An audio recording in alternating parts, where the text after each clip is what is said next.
শিক্ষিত, সুন্দর, পিতা মাতা স্বজন বান্ধব এরা সকলেই আছে, কিন্তু পিতা মাতা স্বজন বান্ধব ভালোবাসা এগুলো ত্যাগ করে মঠবাসী আশ্রমটা সঠিক হচ্ছে। কেন? এই জগতে যে ছোটে অভাবের তার, যার যে অভাব, সেই অভাবের পিছনে জীবটা ছোট, জীবের স্বভাবই অভাবের পিছনে ছোটা, আর ভগবান ছোট করুন। জীব ছোটের স্বভাবে, ভগবান ছোট করুন।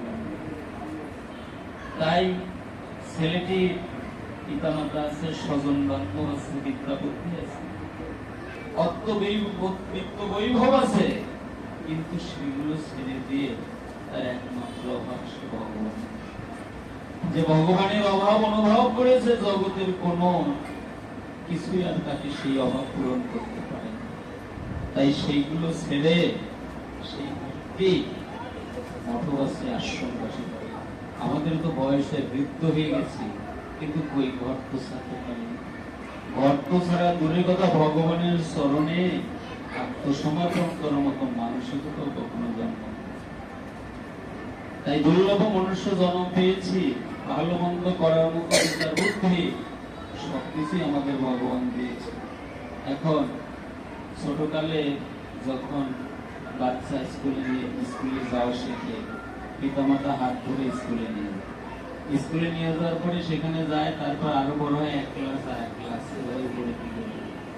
এখন যখন আর পিতামাতা নিয়ে আনা যাওয়ার আর কোনো দায়িত্ব থাকে না, নিজেই পারে, এখন সেই ক্লাসে যাওয়ার পরে সেই ছেলেটা বা সেই মেয়েটা ওকে এক ক্লাসে 5 বছর থাকবে না সেখান থেকে উপলব্ধি করবে, সেটা তো আর পিতামাতা বলবে।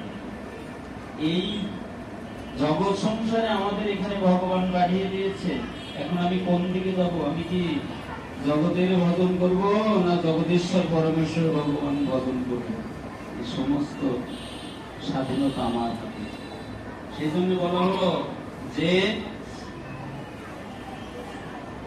ভগবান হচ্ছেন সর্বশক্তিমান বাঞ্ছা কল্পতরু, তিনি সর্বত্রভাবে নিরপেক্ষ।